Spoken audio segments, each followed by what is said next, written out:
Hi, you're listening to Java with Jen with your host, Jenna Lee Samuel. On this show, I bring the simplicity of hearing God's voice into everyday life in a no-nonsense, authentic, and super practical way. With coffee in hand and real life in our faces, let's do this. I am a podcast coach. So as you're listening, if you're like, podcasting might be a way that I can begin to build my dream.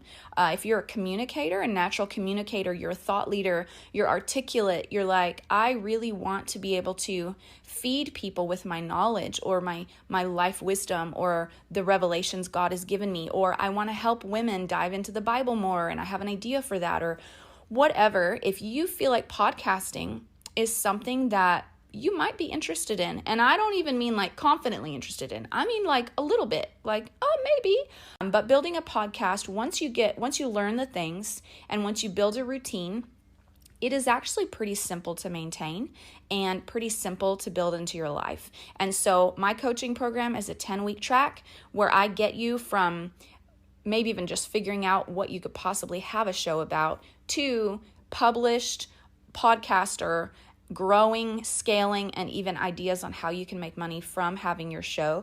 And it has been such a satisfying, rewarding experience to help people do that. So if that's you, if you're interested, there's 2 links in the bottom. One is for the free download. If you want to skip the free download and you just want to get on a call with me to learn more about my programs, there's another link that is a book a call link. And you can just jump on my calendar and we can talk together about if starting a podcast is good for you.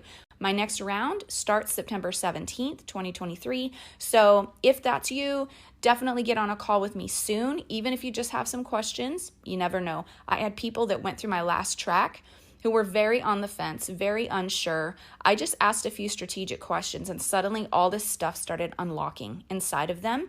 And they're some of my star students, if you will, that have just like taken off and done so well. So if it's even a slight 10 to 20% idea that could work for you, just jump on my calendar. Hey, everybody. Thanks so much for joining me here for another episode at Java with Jen. I have a dear friend on the show today, Joel Johnson, who goes way back with me to one of my favorite mission trips in New Zealand and my time at Teen Mania. He actually would lead the Acquire the Fire events for Ron Luce when they had double events. He would speak at them and just he's a phenomenal communicator. Well, he has a new book out or coming out actually called Wholehearted, The Wholehearted Journey. And I'm very excited. Did I say that right? The Wholehearted Journey? It's the Wholehearted Journey. Yeah. 7 skills to develop a wholehearted life in a heartbreaking world. There you have it. There it is. And so I'm excited to have him on the show. He's a great communicator, coached me. I did his apprenticeship for 1 year where he taught us about the skills of communication. And so Joel, it is a privilege and an honor to have you on my show today. Well, it's a privilege to be on your show and so proud of you and all the amazing things you're doing. Glad I could play a small part in all of that. So. You did. The part you played was very significant in my journey. So thank you for that. But I really am excited. I know you've written a number of books. You're an established author at this point. And you mentioned to me just a few minutes ago that you officially have gone full-time professionally with your ministry, Joel Johnson Ministries, and this Wholehearted Journey. So we're going to dive into that.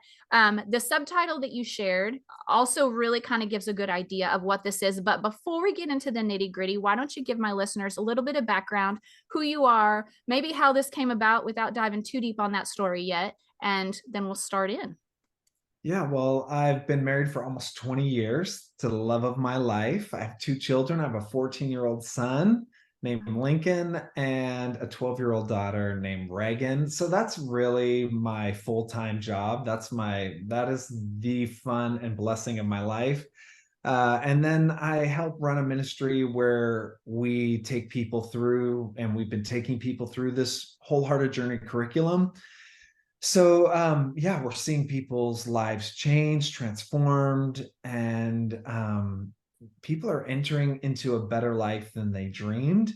And so that is there anything more important than that, than seeing the captives set free and to seeing hearts put back together? It's beautiful and it's dynamic. So I'm so glad I get to do that. That's the gospel.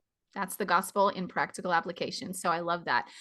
So why don't you lead us into the messaging behind your book and the problem that your book is solving. We talked a little bit about this, and some of the statistics that you shared were kind of shocking and heartbreaking. So what is the problem that the world is experiencing that your book is helping to solve? Yeah, well, the book is specifically targeted to believers and Christians, but I think a lot of people can get a ton out of this, whether you're a believer or somebody who's seeking or just somebody who's open.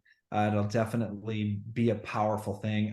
It's a combo between the wisdom of ancient wisdom of the Bible and Scripture, and also cutting edge research. I've studied psychology at Harvard, and so I want to take the very best of research and the very best of ancient biblical truth, and they've kind of collided together in this book. And then, of course, I love to tell stories, so there's a lot of that going on. But the problem is right now with believers is that 54% of believers report having a mental or an emotional health issue that affects the relationships. That's from Barna study in 2020. Just on a total world scale, since COVID, we have seen a rise of 3 times as many diagnoses for depressive disorder or anxiety disorder. So that's a huge deal after the pandemic. That there's just a lot more that's going on. Secondly, or I should say thirdly, man, people are the one reason they're not getting help for these disorders is that they don't believe they can afford it. And a lot of people can't afford, $100 to $200 a session with a counselor, or I would say you can't not afford to go to a therapist, or at least get some stuff taken care of, and it'll make your life so much better. But not only that, especially for believers, 50% of believers often feel more disappointed after attending a church service, than they do before it, which is another Barna stat. So that's a major, what that's pointing at is that people are going to church, and of course some churches may be unhealthy or whatever, but other churches, they may be coming looking for the answers of why am I so afraid, let's say. And they go and they're not finding, how do I connect what I'm hearing with the scriptures to what I'm experiencing today? So those are some major stats that the Wholehearted Journey really addresses. And what we do is we look at 7 skills that Jesus had and his heartbreaking world and how he stayed wholehearted in it. And of course, he was living in Roman occupied Judea, right? And there's no one else like the Romans in history. They were brutal, and it was a nightmare especially if you weren't a Roman, right? And so how did Jesus navigate all of this, right? How did he navigate betrayal? How did he navigate people? How did he stay wholehearted in the midst of it? So I believe that if we look at Jesus, and this is what a Jesus follower is, right? We follow what Jesus says, because anyone who can predict their death and resurrection and actually do it, Christians, we kind of say, okay, well, you know how to do life, so we're going to listen to what you have to say. And so we see these 7 skills that Jesus had that we can emulate, that we can learn to do the same that Jesus did. We can live wholehearted. So that's what this book is addressing. We're a little bit different because we do have the research, cutting edge kind of research, Harvard, and we also have biblical scriptural background too. So it's really interesting and fascinating for any reader. I really love that. So why don't you actually define, because when I read Brene Brown's book, Gifts of Imperfection, and in that she really uses that phraseology of wholehearted and living from a wholehearted space. And so it was actually one of the first times I'd encountered that messaging in a way that was like, hey, let's replicate this. And so define wholehearted and what that actually looks like, because I don't think a lot of people live in that space. Well, having a whole heart. I love Brene Brown, and I definitely, she is the godmother of getting this information out there. But also Eugene H. Peterson uses this in the Message paraphrase a ton. So wholeheartedness is really the mission of Jesus. Remember when he was starting his ministry, he was in the synagogue and he stated his mission statement by reading the ancient prophecy from Isaiah 61:1, where he said, I've come to heal the heartbroken, to set the captive free, to give sight to the blind, to pardon all prisoners. Now, this is an interesting thing because Jesus never pardoned any prisoners. He didn't even pardon his cousin John the Baptist. So what is he talking about here? Well, he came to heal the brokenhearted. He came to set us free, us prisoners free, who are prisoners behind the bars of our own anger, angst, and anxiety, and to set our courageous souls gloriously free. So that's what Jesus's mission was. So being wholehearted is a very Jesus-centric idea. It was the mission why he came. So what is a broken heart? Now, this is the mystery of humans. Let me just state it very generally. If you don't know how something works, you won't be able to take care of it. Right? Yeah. So what is the human system? Well, every human has experiences 6 things. First of all, every human thinks, right? They have thoughts. Every human has feelings, and really our thoughts and our feelings are interdependent. And if you don't believe me, you can think of something right now. Think of a puppy, soft, gentle, you're petting it. There's one feeling. Now think of a person who has betrayed you. Maybe ex-spouse, ex-girlfriend, ex-business partner, ex-boyfriend. Okay, go back to the puppy. Totally different experience. So our thought and our feelings, they're interdependent, but they are almost singular. Third, every human has choice. Fourth, every human has a body, right? We wouldn't be watching and listening if our ears and our eyes weren't connected to our body. So everyone has a body, and then everyone has social structures or relationships. So if you're born, you have a mom and a dad, and those are the most 2 profound relationships in your social structures. And then finally, there's an integrating process. This is the 6th thing of the human system that integrates our thoughts, our feelings, our bodies, and our social structures, or what we do. And the Bible calls it the soul. So the soul is like the processor in the background that is integrating all of that stuff together. So where's the spirit in all of this? I know your show generally is about how do we normalize the Holy Spirit in our everyday living. So what about the spirit? Well, number 3, that every human has choice or free will, is a highly spiritual thing. Yeah. And the Bible calls it our heart.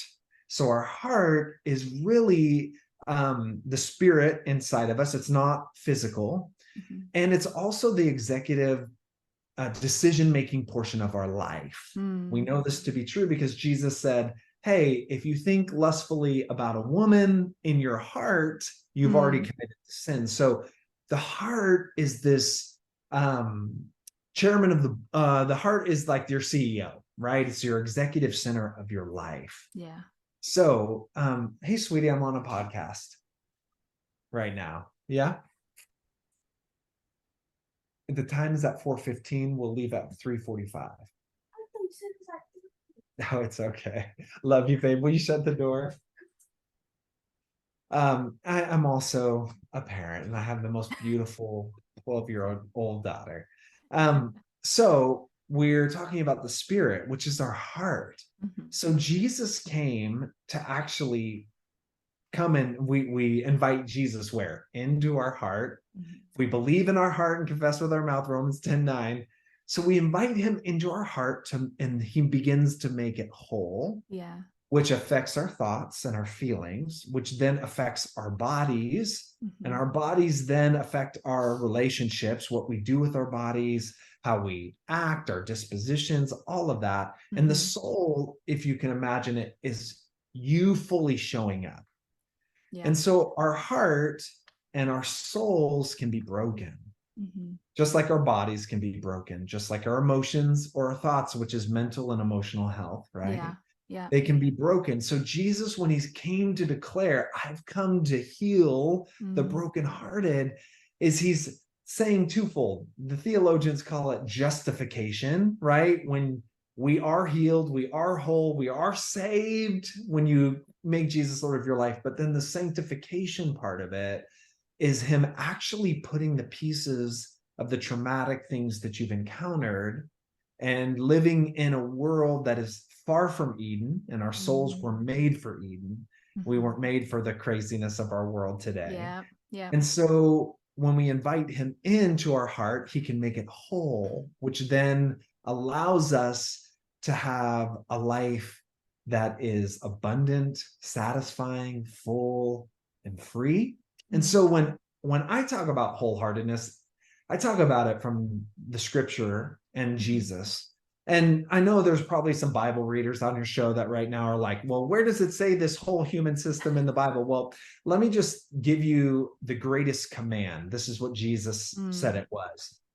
He said, love the Lord your God with all your heart. There it is. He puts it first, all your soul, all your mind, and your mind is your thoughts and your feelings, all of your strength, which is your body, and love your neighbor as yourself, which is your social structure. So in the very greatest command, Jesus acknowledges that the human system. Yeah. And so he said, I've come for the heart. I've come to put that back together. I've come to put your whole life back together. And so what I've done in, the wholehearted journey is I have put these 7 skills into a way where you can integrate Jesus into your heart and then practically see your mind, your emotions, and the rest of your life, your relationships, wholehearted and fully involved, fully put back together, healed, and all of that. Yeah. So hopefully that brings a little bit of context Yes. to that term wholehearted. Yeah, so you explained that so very well, and I've never actually heard it explained like that. So I love that it's super fresh. Something that I love about, I can hear my listeners even thinking like sometimes, like you mentioned, that people will go to church and they'll walk away actually disappointed, more disappointed than when they went in. And I think that there's an experience that we have where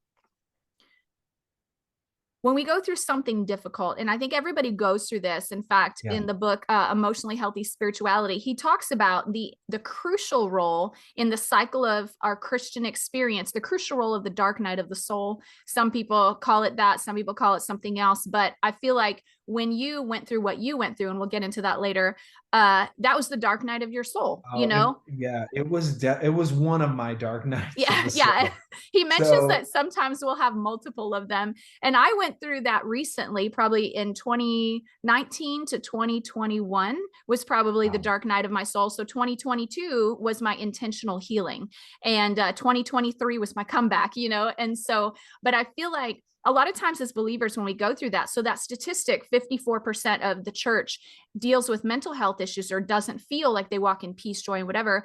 To me, that's actually almost exciting, because that means we're all in this journey where that dark night of the soul is actually a crucial element to us walking into wholeheartedness and a healthier version and experience of ourselves. Because in that dark night of the soul is where you begin to deconstruct your faith in a healthy way, where you're like, what do I believe? Why do I believe it? Where is the truth? Where's God's heart in this? And how do I find peace? And that is a crucial part of growing up spiritually. And so I think going through those dark nights of the soul, it can feel in the moment like failure. I remember my prayers were, God help. Please don't let me fail and miss the calling of God on my life. Please don't give up on me. Like, those moments leave you feeling like, what do I really have to offer? But the Lord was always so kind, showed up so compassionately in that time that I'd never experienced to that degree before.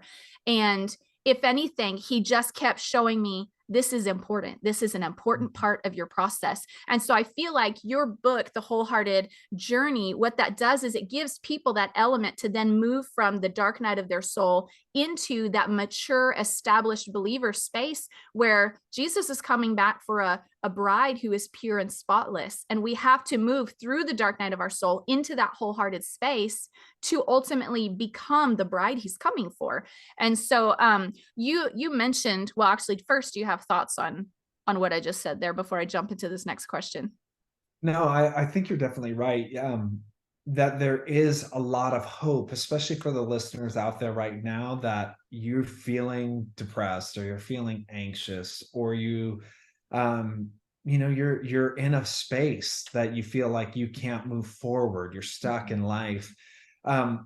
It's actually a really hopeful place to be. It's painful and it's horrible. It may be excruciating, but there's hope for you. And it's saying, it's your body, it's your mind, maybe your emotions saying, listen, there's something more there, or there's something broken. And it's really, those are gauges on your dashboard that are telling you that there's a deeper problem inside. And they're actually doing their job. They're saying, there's something more for you. Of course you're not comfortable, or you feel like there's got to be more for me, or all of those things are saying there is a higher way of living, a more expansive, a more wholehearted way of living, a life that can be yours and experienced. And but it's not where you're at right now was an appropriate season and place for you to be. But the next place is where you need to be. Now, here's what's so scary about that. And this is, life is filled with transitions. And so we have to normalize transition. Yeah. It is a part of life, right? Like the cribs for my kids were a good spot to be, but they outgrew them in a few years, right? Like the womb even, right? The womb is the giver of life, but if you don't transition, it becomes the taker of life. Yeah. So life is about moving from one world, which at a cellular level, your mama's stomach was a great place to be, but you outgrow it and you've got to move into a larger dimension of living, right? So the same thing happens through life, except a baby really doesn't have a choice. We as individuals, we have to choose that. And so moving from one place to the next, that is scary as well. We're meant to do that. And after every transition, a wilderness follows, because whether it's going to college, you're learning, you're lost on campus, you're learning new things. It's scary. It's a new environment. And so all the transitions of our life, the wilderness always follows. And that's part of the reason we don't even want to transition, because we know it's going to be scary. It's going to be different. It's going to be hard. It's going to be all that stuff. Yeah. So I'm speaking to those who are in the dark night of the soul. Transition. You've got to make that choice to transition. The pain is telling you there's something not right in the season anymore, and it's time to move upwards and onwards. Yeah, I agree. So now break down for us. You mentioned that there is a promise. There's a promise that Jesus provides. There's a promise, which I think that pain that says there's a higher way of living speaks to that eternity is written in the hearts of men, right? That promise that Jesus makes us is written in our DNA. And that's part of what calls to us when we're in those dark seasons. Hey, come up higher. So why don't you break that down for us? Well, the 7 skills are really, just 7 attributes of Jesus. And so I'll walk through those in just a minute, but really one of my dark nights of the soul was about 5 years ago when I started having panic attacks. So, and really during that time, I couldn't form words. I was out of control. And, Jenna Lee was so kind to mention that I'm a great communicator, and I've been able to speak live before 2 million people, and I was in a lot of arenas and stadiums talking to people. So the very core of how I've made my way through the world was under attack in this moments of fear and anxiety. So definitely a dark night of the soul. I went to the doctor, and I was like, okay, check my blood. And there's a few minor things, but we were able to shift, and it wasn't that big of a deal. We fixed those things, but I was still having this overwhelming anxiety and fear.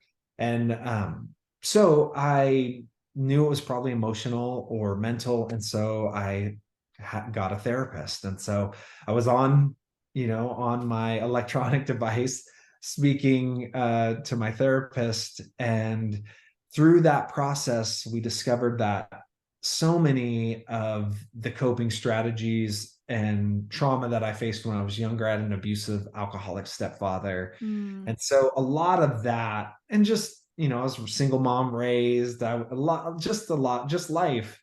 All of that was really, I had unknowingly in this other environment I was in that was also abusive and kind of a toxic space, a work environment. Really, I had shifted into survival mode, and the same coping strategies I would use to make it with my stepfather, and to not make waves, and to hide, and to all of those things were in an adult version, same strategies when I felt like I was also in a survival mode in a certain work environment. So I explain all of that and talk a lot about all of those things in detail in the book. But figuring that out and understanding that I was using unhealthy coping strategies, the awareness of it then could bring healing. And I could then see, oh my gosh, I have just switched into this unhealthy childhood coping strategy. Okay, stop, back up. Let's use some of these other skills that I've learned, the 7 skills of Jesus, to be able to implement and to navigate life in a better way. Yeah, that's so good. One, I appreciate that. In fact, the episode that I just recorded right before I got on this call with someone else on her show, it was about emotional eating and how that's a coping strategy. And I appreciate how your book offers coping strategies that are healthy for people to replace the unhealthy coping strategies that we naturally, instinctively go to. That can be generational. They can be from our parents or from our grandparents, or just that we pick up from wherever. Let me tell you, let me tell you something that's going to blow your mind. So some of the research, I'm studying at Harvard and all of that, and really all the research at Harvard just confirms the Bible. And so I just love, in so many ways, because research is hardcore. It's like tested, it's not just opinion. So they did this experiment with mice, and poor little mice, but mice naturally like lavender, right? They're naturally attracted to the plant lavender, and they're good. But in this one experiment, every time a mouse, or this one mouse they were working with, would come near lavender, they would shock it. They would have this electrode. I know it seems horrible, but those naughty bad scientists. Anyways, this is what they did. So the mouse eventually never went near the lavender, and which is something natural that a mouse would do, and mice do. So they recorded his children, and then his grandchildren of this mouse, and then the great grandchildren, and his children, though they had never been shocked, didn't want to go near lavender. Wow. The grandchildren didn't want to go near lavender for 7 generations. What? Of trauma. Wow. That happened in one mouse, and 7 generations later it took for that to be for that not to be a trait in them anymore. Now, I'm not saying that's everything, but when the Bible talks about it will visit your children and grandchildren up to the 4th and beyond generation, it's really I love when science catches up to the Bible, right? Epigenetics, baby, epigenetics. Yes, I'm just saying, you are facing, your listeners, have compassion a little bit on yourself, right? You are fighting battles that you don't even know. And your great grandparents, you don't know who they were, or what they were doing, or what they were involved with, or what they had to go through. And so some of the battles we fight are generational. And so we can be aware of that. If we know certain things, we can be aware and try to break those chains for our future generations. But I do want to just say, have compassion on yourself. You're fighting these battles. You're not a victim, but you're fighting battles. And if you're a believer, God understands. He was Yes. there. Yep. So have a little compassion today on yourself, and you can be victorious, but some of the battles you didn't start. Yes, it's so true. Well, and I love what you're describing, that scientific discovery of how the patterns carry through family lines. Is the term is epigenetics. You know that, I'm sure. But for my listeners who are not aware, it's called epigenetics, and that science has discovered actually that, because epigenetics is like your life experiences, your emotions, your experiences actually alter your DNA. So like if you experience someone in a harmful way again and again and again and again, they actually get coded into your DNA as a threat. So that's why sometimes it's hard to heal relationships, because it's no longer just your mental programming. It's actually your genetic coding that actually will carry. And so they have found now scientifically that one of the only things that reverses genetically those patterns of epigenetics is actually the Word of God, reading the Word of God out loud to those people in those spaces about those areas and those issues.